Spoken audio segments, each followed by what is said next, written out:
All right, everybody. Welcome back to this week's edition of the Fresh Takes Podcast with Russo and Felice. I am Paul Russo.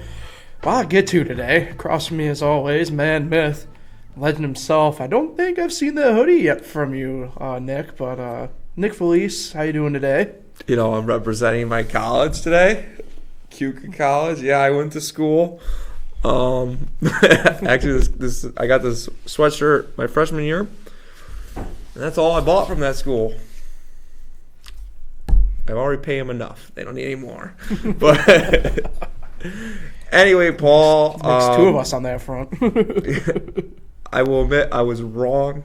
The winner of the Ravens-Titans game is not going to the Super Bowl. You were loud wrong. I was loud right about the Packers.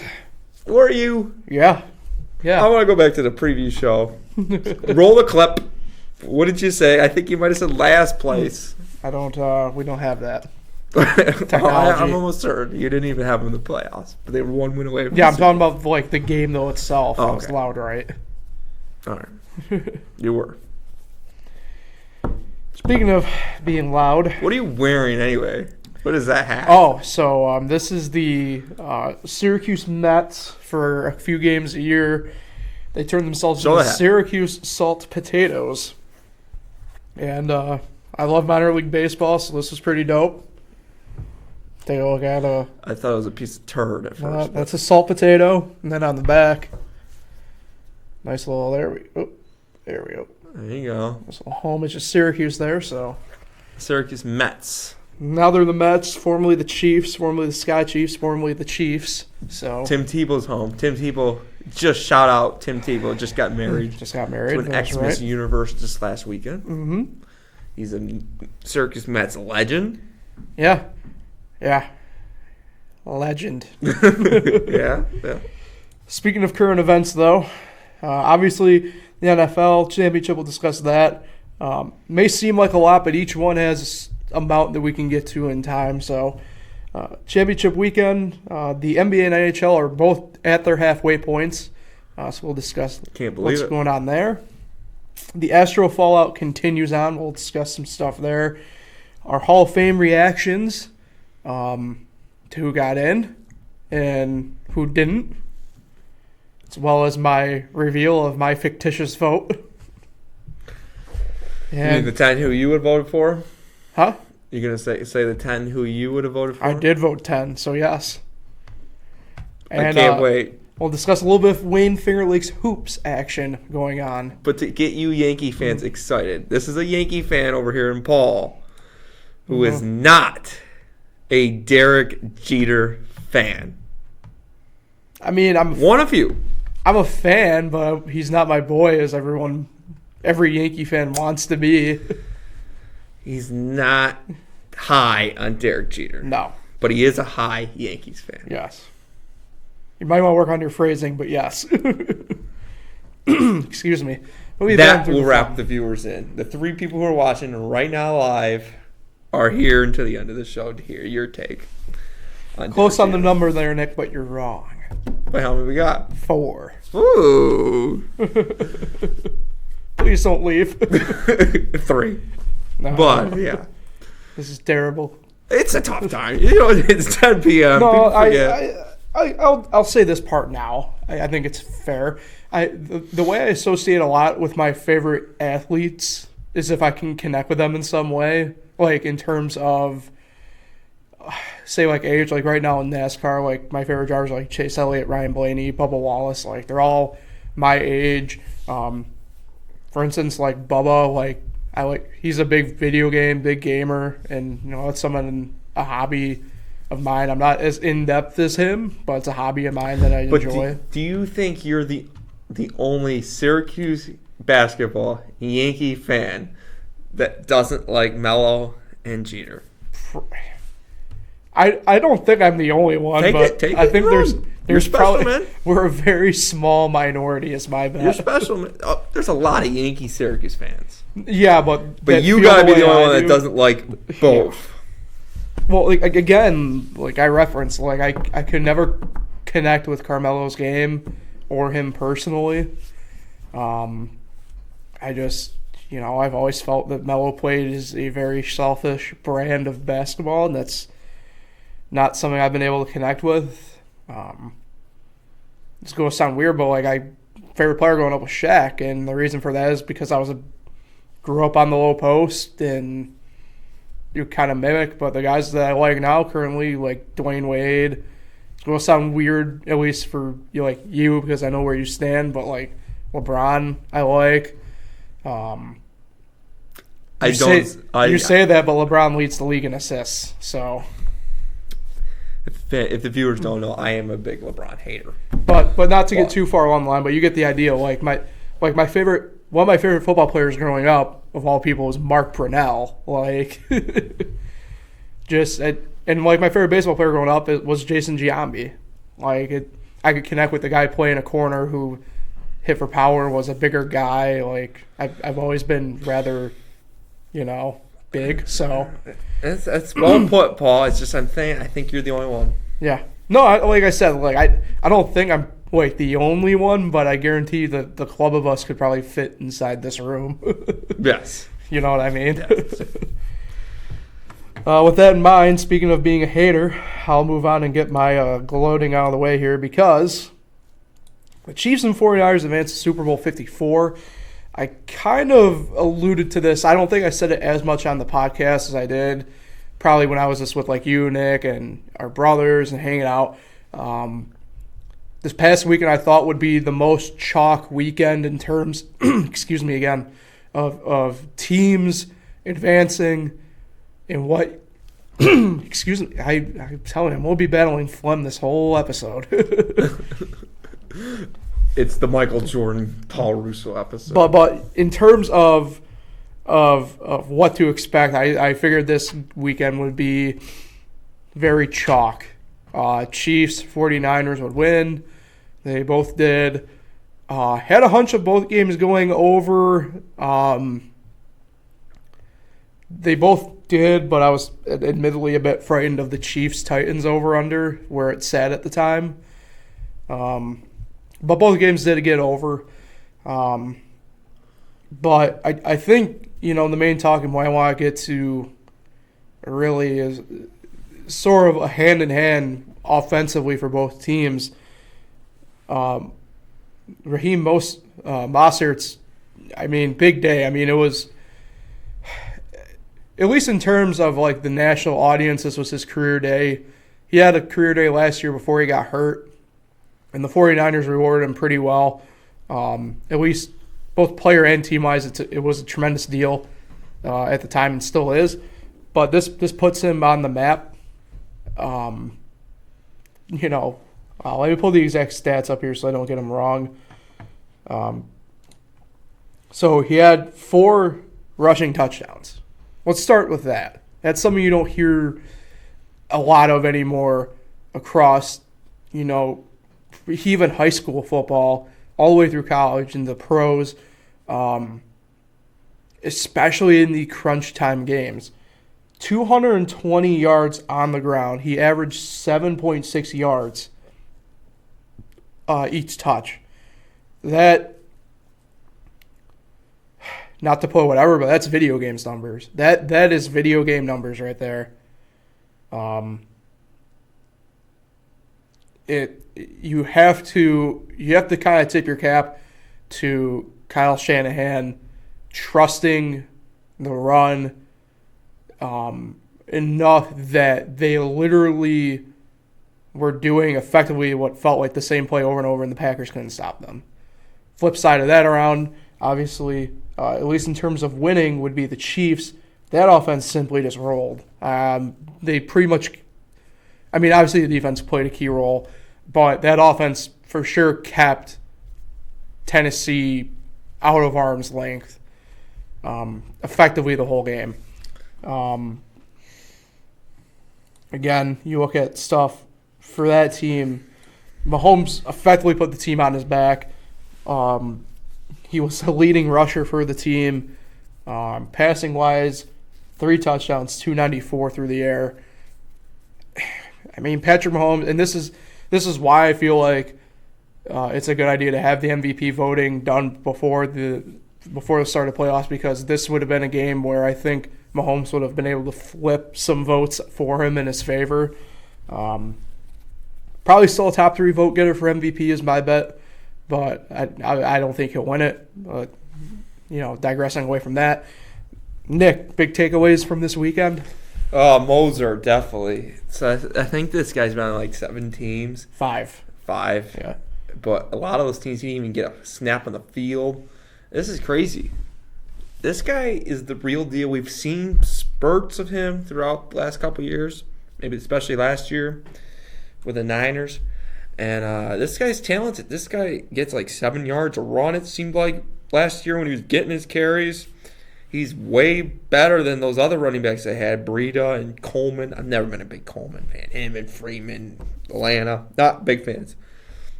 But Mosert's the real deal. That offensive line's the real deal. That defensive line's the real deal. The Niners are the real deal. I haven't been high on them all year, but now I am. Then you look on the Chiefs. They played similar game than they did in the division round. Got behind early, 17-7. Just like the Texans, what was it, 24-0? They stormed right back, went on a huge run, blew them out. But then you look at it again. I think we were getting over-distracted or whatever. I don't know how to put this. People got fooled by the Titans, how they beat the Patriots and the Ravens. And then you always look at Aaron Rodgers. People were getting distracted by those. These are still the Packers and the Titans. We've never looked at the Packers and Titans all year long as elite good teams. They just came down to earth. They had a nice little run, but it came down to earth. Like you said, chalk happened. But back to Moser. Derrick Henry was the story running back this entire playoffs. But now going into the Super Bowl, I think we need to start talking about Raheem Mostert. Raheem Mostert, Paul, I think, is a top 5 running back in this game right now. The way this guy's running, this guy needs to deserve a chance. This guy is the real deal, Paul.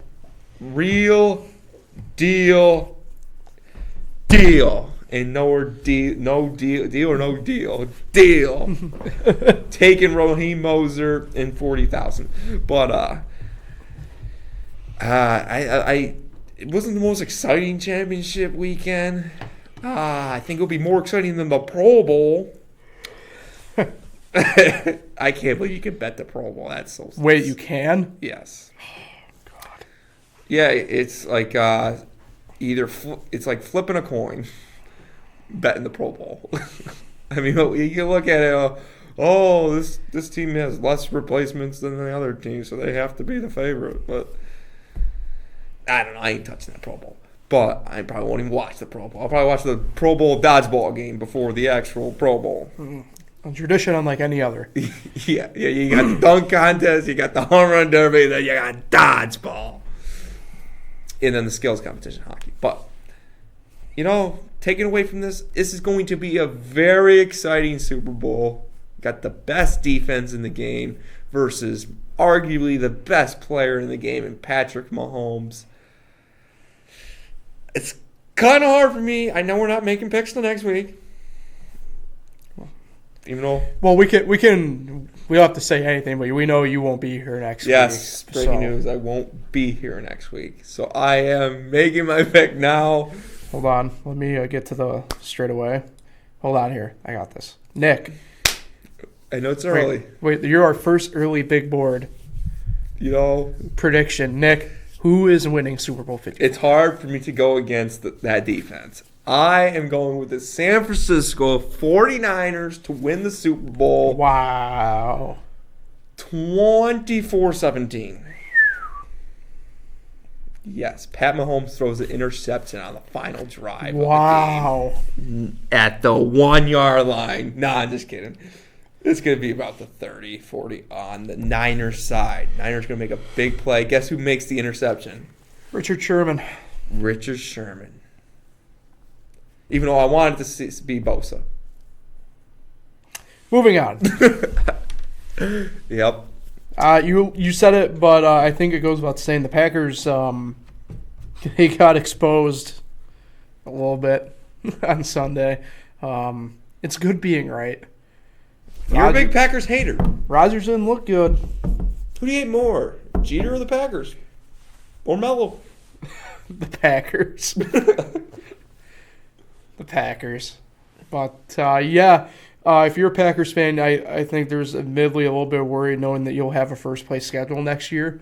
I think you need to get out and get yourself a receiver. Go out. You can probably do it through the draft a little bit if you're smart. Get yourself maybe a fatty for up front. Alabama's got a lot of good ones. Bolster that defense. Find a way to bolster that defense up a little bit. Might be time, too, to maybe look for a quarterback, an heir apparent. So, do you like them in the North next year? No. Who do you like? If they're able to keep if they're able to keep everyone healthy and make some upgrades in a couple spots, I think the Minnesota Vikings win it. That being said, I'm really intrigued by that Lions team next year. I'm intrigued by a healthy Stafford. In the few games we saw of him this year, 5 games? He was putting up career numbers. That team was trending in the right direction. Kenny Galladay's stock is going up too. I really, really intrigued to what the Lions could be next year. Mitch Trubisky?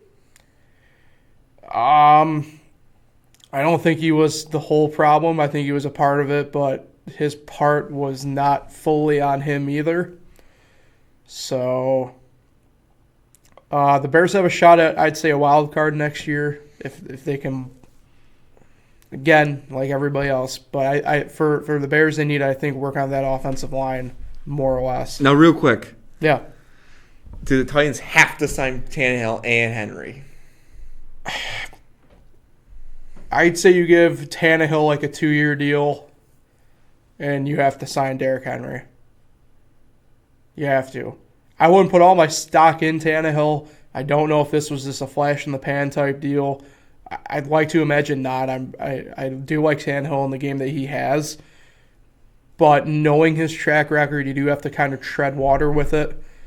To give him a 2-year deal, I think he'd accept a 2-year, like $30 million-ish range. You're not investing a ton of money long term. That being said, $15 million is an awful lot to be sitting a bench for a whole year potentially, even if it is a 2-year deal. But if you're the Titans, I think you for sure are moving on from Mariota. Do you trade up in the draft and maybe take one of the young guys? Do you take a Herbert possibly? Do you risk letting one potentially slide to you? I don't know. But I think it makes the most sense for sure. Get Henry, try and get Tannehill on a friendly deal. I agree. Let's move on then. Since obviously we don't have to make any predictions this week. No football to discuss, so we'll get to the NBA and around the association at their midway point. I said that this team was going to win the East, and I don't think I expected the domination to be as big as it's been for them. But the Milwaukee Bucks are the best team in the NBA. Not by much, but the best team in the NBA. And they are running away with the Eastern Conference right now. They got 8 games over second-place Miami Heat, who I will talk about in a second here. And then I did not expect the Lakers. I expect the Lakers to be up in the top half of the playoff standings for the West. I don't think I expected them to be number one in playing and effectively really dominating the way they have so far this year. But they got 4 games up on second place in the West in Denver. It's been surprising. I know you've become a little bit disinterested at this point, Nick. But I play fantasy basketball. That keeps me into it. Yeah, but the Knicks had, I'll call it a marginal hope for the year. But yeah, in terms of especially the top 2 teams in each conference. Do you think they can continue on with their domination so far? Especially maybe Milwaukee more or less than the Lakers at this point, given the fact that, at least from the outside looking in, it's just Giannis. Well, I mean, Paul, I just want to say one thing real quick. I applaud you that you did not put Zion Williamson on that bottom line right there. Why would I? Making his NBA debut tomorrow night. I've care. heard about it all day. If you don't know, I am not a Zion Williamson fan. I don't get the hype. Paul, are you a fan? No. No. That was a yawn no. Sorry. We're not fans. Most of America is. Don't get the hype. Kid can't shoot. I'm sure he's a good kid. But he's like, is he even Julius Randle? And so what? He can dunk. Russell Westbrook dunks all the time. I don't get the hype. I just don't get the hype. But be out of the league in a few years. I just need to get that off my chest. And if we're talking about my Knicks, let's just real quick. If you don't know, if you're first time watching, I am so the big three sports are football, baseball, and basketball. I'm a fan of the Knicks. I'm a fan of the Giants. And I am a fan of the Pittsburgh Pirates for family. Those three teams lost their coach in a 3-month span. I don't think anybody could ever even... I don't know if any other fan could ever deal with it. And the three big sports lose your coach and all their coaches in 3 months. So the Knicks lost their coach in Dave Fizdale. Good. He was all talk. He said he was going to bring in people, never brought in people, never won anything, never developed any players. The new coach we got, Mike Miller, he's won more games than that guy's ever won in just a little amount of time. And he's doing a great job. I will say one thing about the Knicks. Love Marcus Morris. Need to sign that man. He's the real deal. I've been saying that all day. Real deal. Sign Marcus Morris. Done for the Knicks. Weird thing is the Knicks still have a shot at the playoffs. Because the East is terrible. Speaking of the West, need to take a shot at David Griffin. Don't get why they keep saying this guy's so good. Lakers traded away all their players, all their young players. Yeah, they really missed them. Pelicans suck. The Lakers could lose Anthony Davis for a little bit and still be good with LeBron with these other players. He wasn't good with these scrubs like Ingram and Ball and all them. They're gone. Good luck with them, David Griffin, because you suck with Zion. I mean, hold on. Did you really think that the Pelicans were going to be good this year? No, there's no doubt, but those players they got are not good. They're all right. Ingram, Ball, they're all right. I mean, Ingram's earned himself a paycheck, if you know what I mean. They're all right. I mean, look at the Lakers. LeBron is playing without Anthony Davis. They're still playing well with these other guys and Ingram and Ball and all them. I don't know. I'm just not a David Griffin fan. He can go kiss Zion, whatever. Go to New Orleans, have a good life, man. Anyway, about the Lakers, that doesn't deal with that. Not room for the Lakers. No, don't like LeBron. Don't like the Lakers. Go Clippers. They're the real deal. Kawhi Leonard. He's the best player in the league. Paul George is one of the more overrated players in the league. I don't think Paul George is that good, but if you have Kawhi, you got the stuff. The West is basically Clippers or Lakers. I don't care. I am a realist NBA guy. But it's Clippers or Lakers. There's no doubt about it. Don't give me Rockets. Don't give me Nuggets. Don't even give me Jazz. If you say Wow, Jazz... we have MLB breaking news. Good. I don't want to be talking about this. What? Well, no, we'll save it for... All right. It has to do with one of the things we're discussing. It's Lakers or Clippers. I hope it's Clippers. In the East, it's Bucks and it's Bucks and it's Bucks. The Celtics and the Sixers, I hate both those teams. They're just not... I mean, the Celtics have a better chance than the Sixers, I should say. Paul, your Heat are a good team. But they're not going to the finals. They are going to maybe make the second round. Maybe them and the Pacers, second round. That's as far as they're going. They'll probably get the 4 or 5 seed. Get stuck playing. You have no idea where they are in the standings. I don't care that they're 2. They're 2, 3. There's a lot of time left to go.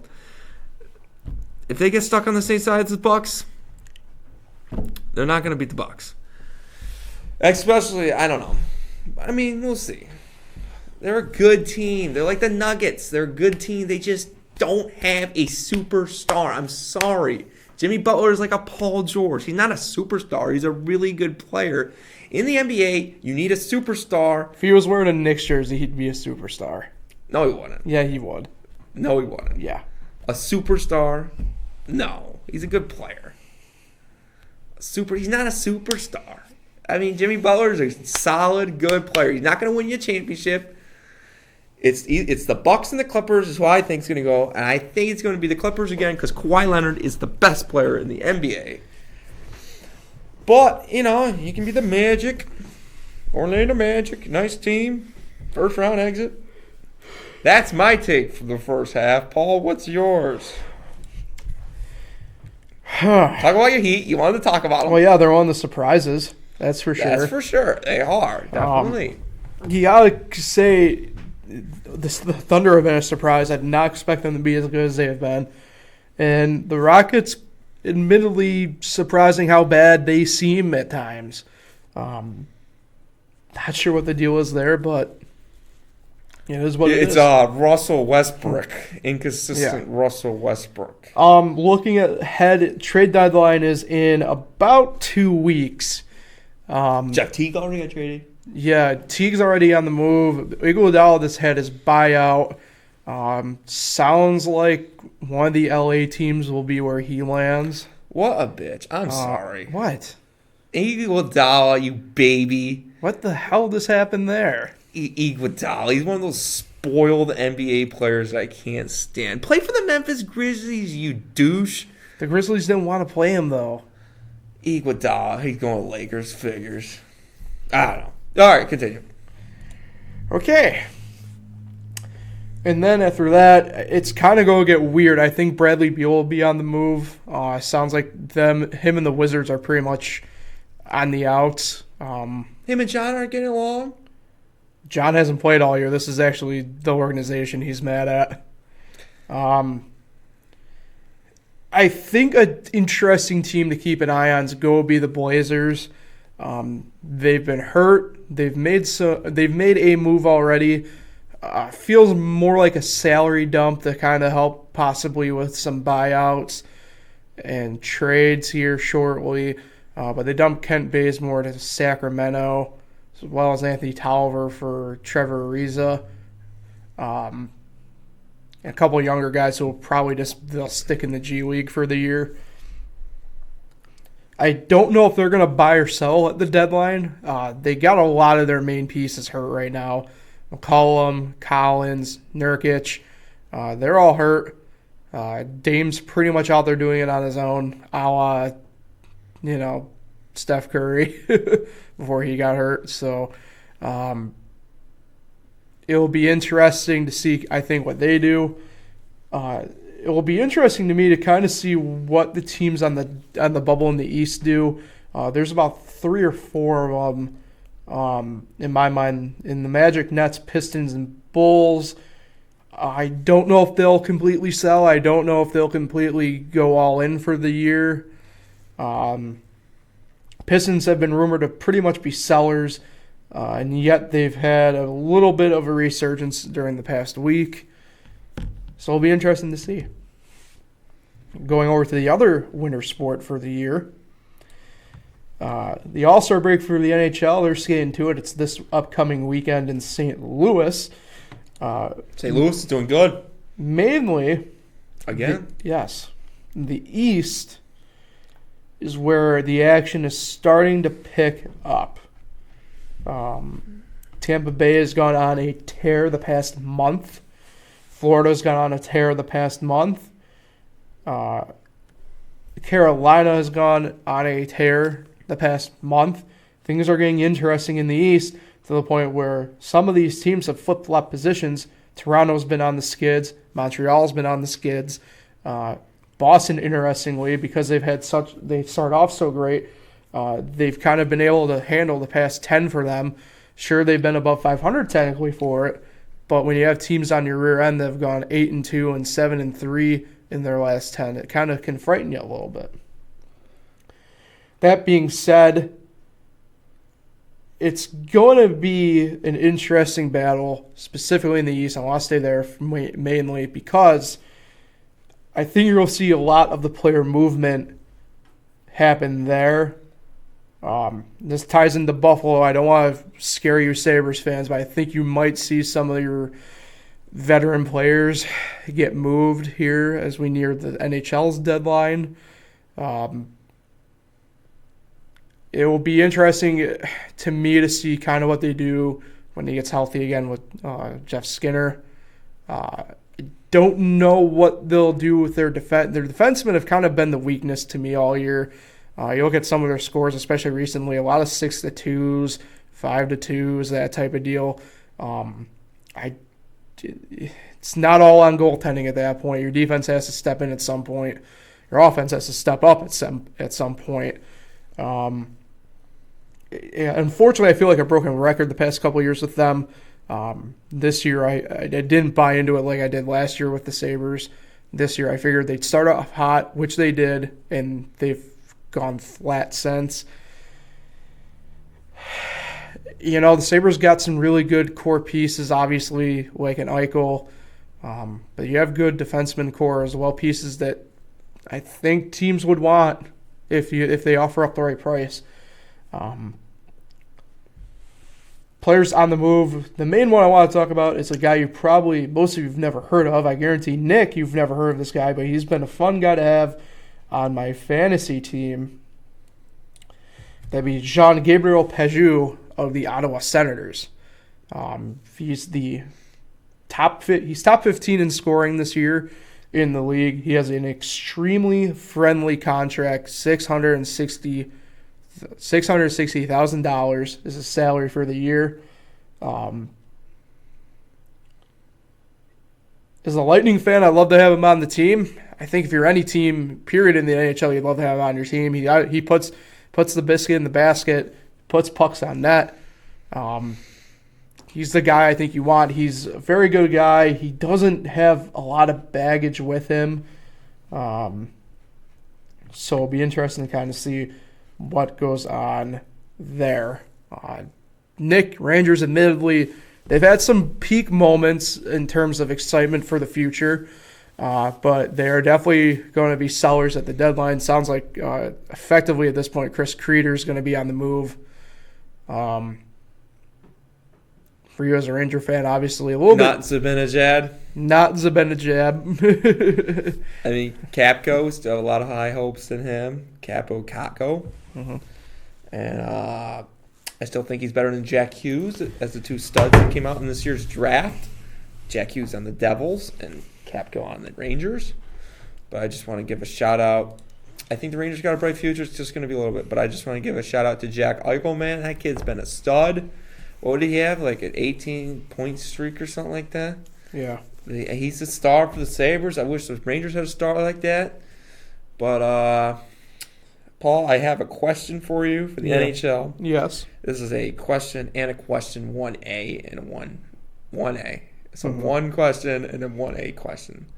What do you think of the Vegas Knights firing their coach 2 years out from their inaugural season and a finals appearance? And what do you think about these coaches getting fired? That's not even the crazier part about the Vegas story is the fact that they are in the wild card spot right now, wild card 1, and still very much so in the division race for the Pacific Division. Now, a lot of coaches have been fired. Yeah, I wouldn't say a lot.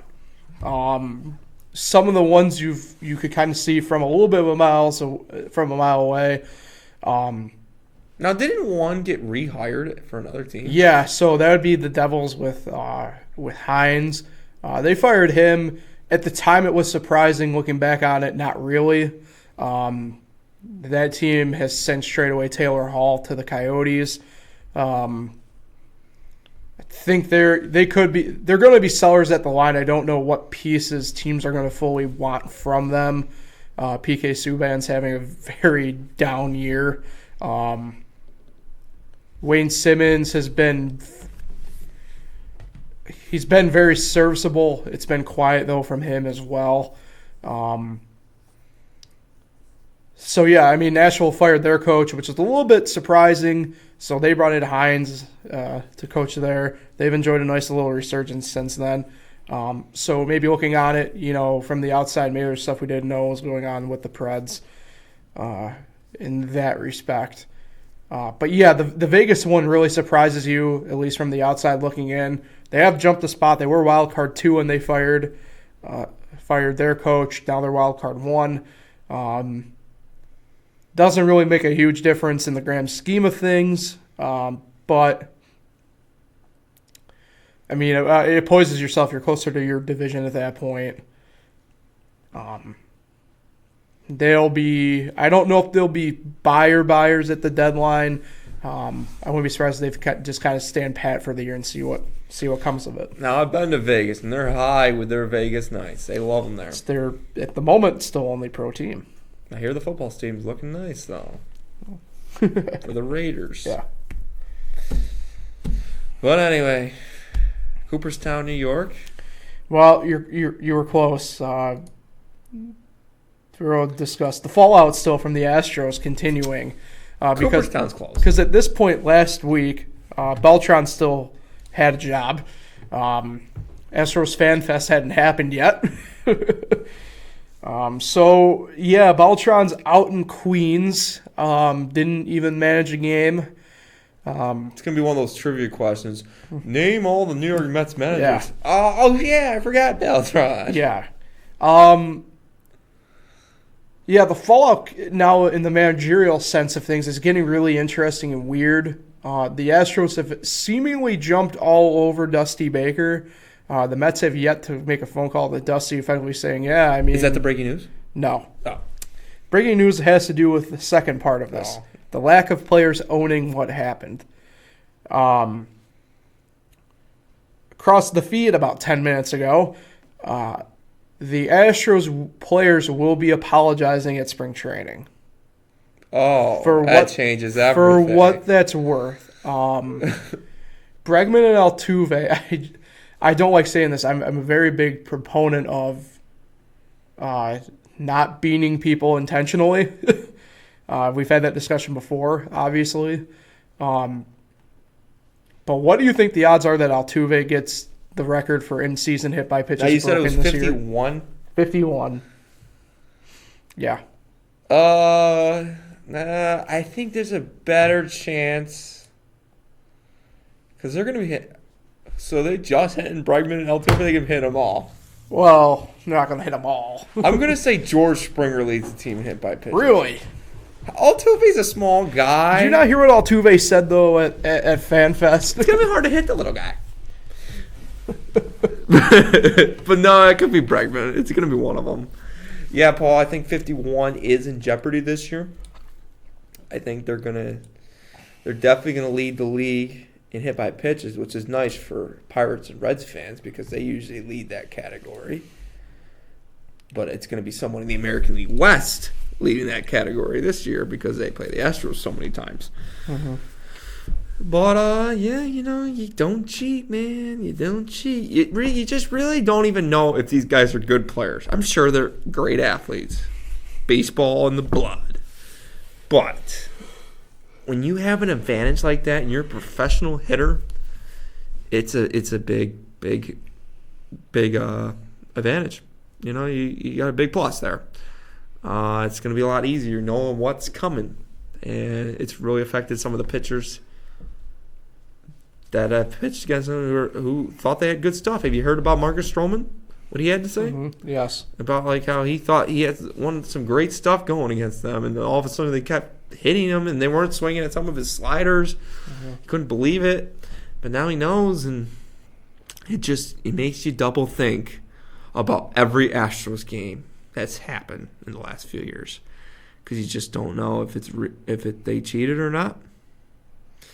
And I don't think we ever will officially know, but there's a lot of evidence out there that goes against them.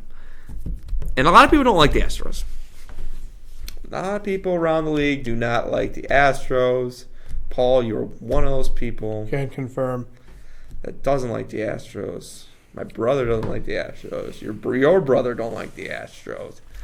I personally miss the Astros because when the Astros were in the Pirates division, that always made us not come in last. So I miss the Astros, but those are the National League Astros. Paul, talk about the American League Astros. Yeah, I mean, it's weird. I especially in 2017, I don't think they needed the steal signs to win the World Series. It's just, man, it sucks. As a baseball fan, it sucks still. I keep saying that now over the course of the past 3 weeks.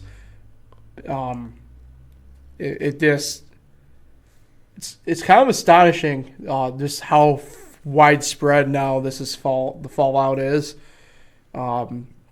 So it will be interesting to see. Now we have to wait another 3 weeks until spring training for this to for it to continue on.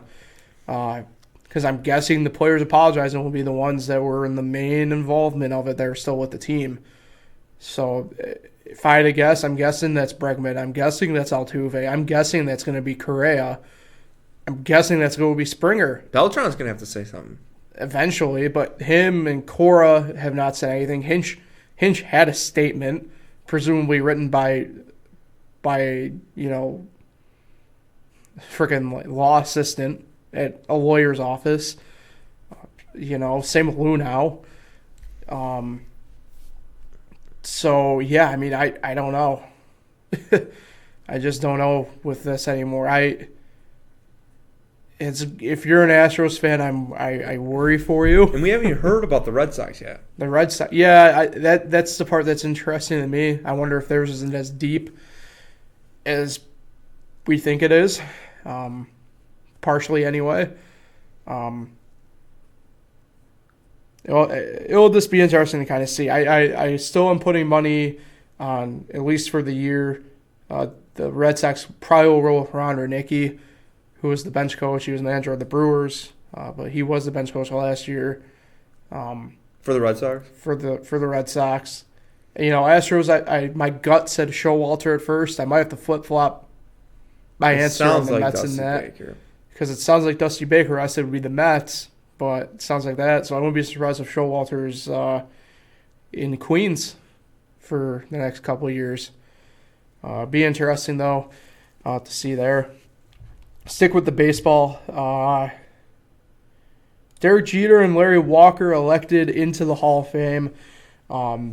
Nobody's had a surge quite like Larry Walker in the past 4 years, going from nearly falling off the ballot to getting in on his last opportunity on the 10th. Jeter 1 vote shy of being unanimous. Was it 396? Yep, 396. Out of 397. Out of 397. 99.7% of the vote. Larry Walker had 304 of 397 for 76.6. Clears by 1.6% to get into the Hall. I've been a big proponent of Larry Walker getting in the past couple of years. So I have my fictitious ballot with me. There we go. I will announce who I fictitiously voted for. Did you print that? I did print the ballot, yes. Are you the one guy? I am not. So I feel like a couple of these are going to really... Sean Figgins. No. Cliff Lee. No. We didn't have a Y for football this week, Nick. No Ys. So if you have a Y you want to do for the Baseball Hall of Fame ballot, I will allow it. It's not something that just comes. It just comes to me. I will allow it. All right. Barry Bonds. Roger Clemens. Todd Helton. Derek Jeter. Why? Derek Jeter. I'm just kidding. Andrew Jones. Why? Stop right there. Andrew Jones. That's it. Andrew Jones was probably the best center fielder defensively I'll ever see in my lifetime. When I started watching baseball. His hitting, he was... and this is funny saying it because later in his career it's what he was signed for. But when we were talking about his defense, his bat was extremely underrated for what it was. When I first started watching baseball, and I played the video games. I remember Andrew Jones not even being the best Jones on his team in Atlanta. He wasn't. I'm not going to disagree with you with that. But he is a guy who has a Hall of Fame glove. And you can make the argument, but I think he has a really damn near Hall of Fame bat to go with it. And there are worse guys in the Hall of Fame than him. Oh, I'm sure. I'm definitely sure of it. My next vote. How many percent did Andrew Jones get? Andrew Jones got 19.4%, 77 votes on his third year on the ballot. And you need 5% to just stay on the ballot. Yep. My next vote, had to go down the list a little bit here. Scott Rowland, Kurt Schilling, Omar Vizquel, Billy Wagner, and Larry Walker. That's 9? 10. 10. Wow. You left who off? I'll give you the notables I left off. I'm gonna put him as a notable because he's going to be remaining on the ballot. Certainly gets, I think, an eye look at given the fact that some of the other players I voted for, Bobby Abreu I left off for me, as well as Jeff Kent. Now, are these guys you think should be in, or you just didn't have enough room? Yes and no. I'm both. I personally won't vote for Abreu. I personally won't vote for Kent. Didn't Abreu get caught with steroids? No. I can't remember. Yeah. I can't. Paul Konerko. It's unfortunate Konerko was the first person who won't be on the ballot again next year. If he was on the ballot again next year, he'd probably get a vote from me. He didn't get 5%? No. Wow. Konerko, extremely an underrated player, really was. Andy Pettit, a lot of people compare him obviously with Schilling. I think what helps Pettit and Schilling's case is Mussina getting in last year. So that's something to keep an eye on. We'll get to Schilling, I think, in a second here. Manny Ramirez, I left off. I think with Walker getting in, I'll probably move a vote to him. I'm a guy who, if I had the actual vote, I would vote 10 because I'm allowed to vote 10. That's just my own personal thing. That's more to me on the way it is than me, you know. Kurt Schilling, even though I vote for him, I bring him up. He should probably get in next year. He's at 70% flat this year, just missed out. Now, is him, Bonds, and them all have their 9th year? Next year will be their 9th year. Now, Sosa still get it? Still on their ballot. Yeah, Sosa will still be on. It will be his 9th year as well, but he's trending very low and in the wrong direction at 13.9. He's the guy I left off. The last one I want to talk about that I left off, Gary Sheffield. Again, he'll probably make my ballot next year. A deal where for me personally, I ran out of room. Do you know anybody who's coming on next year? Yeah, so next year, not to knock it, it's going to be a weak first class overall. Your notables, in my opinion, next year are Tim Hudson, Mark Burley, Torrey Hunter, Barry Zito, and that's pretty much it. You have guys who are very good at what they did on this ballot, but not Hall of Famers. Notably, Aramis Ramirez, Nick Swisher, C.J. Wilson, C.J. Wilson for like 2 years was the best left-hander in baseball when you think about it. No, Aramis Ramirez is the man. Started his career with the Pirates, ended his career with the Pirates. Yeah. Gotta love that dude. But now isn't there a limit? There's like a minimum you have to do to get on the ballot. Yeah, I'm not 100% too sure what they classify that as. I think it's 10 years in the league. Yeah, you have to have 10 plus, and then you have a certain amount of stats. They have a thing called the Hall of Fame monitor. Effectively, let me read. I'll read you a couple of the key points. So, an instance for batting average, if you carry seasons above 300, you get 2.5 points. Effectively, what you're looking at here is trying to get a score somewhere in the 130 range of how they grade it. So for batters, if you bat above 300 in a season, you get 2.5 points. A season above 350, you get 5 points. You get 15 points if you were to bat above 400. But you have to play in 100 games that season in order to get those. 8 points for an MVP award, 3 for an All-Star game, 1 for Rookie of the Year. If you get a Gold Glove at catcher, shortstop, or second base, you get 2 points, 1 point for any other position, that type of deal, so on and so forth. Effectively, you're an effective clinch if you get 130 points. If you get to 100, that means you're in good standing to make the ballot. So it's effectively what they base it off of. That makes sense. Quick question for you, though, Nick, before we move on to our final topic. We've already kind of mentioned a little bit of the steroid era with Schilling, Bonds, Clemens, Pettit. I think for the most part, those guys are trending in the right direction still. Bonds and Clemens didn't get a big jump this year as they have in the past couple of years, but they did trend again upward. They only each got 2 years left on the ballot. Do those guys from the steroid era get in? Yes, I think they should. Do I think they will? I think Schilling will. I have a weird feeling Bonds and them are not going to make it. But this is the thing we need to talk about before them. Pete Rose should be in the Hall of Fame. Thank you. We need to stop worrying about these guys and just get Pete Rose in the Hall of Fame. The man had 4,000 hits. That's like unheard of. Get him in the Hall of Fame, then get these guys. I think Schilling will, Paul. Mm-hmm. I don't know if Bonds and them are going to make it because you have all those guys that vote that just won't. They'll just refuse to put steroid people in there. All right, I agree with you there. Schilling can make it next year. What do you have? He's got 70% of the vote This year? Yep. Yeah, I think he's got it next year. He needs 75%, right? Yep. Yeah, I think he's got it next year. All right. Final topic, Finger Lakes, Wayne Finger Lakes basketball. Specifically, we're going to talk about the East, though.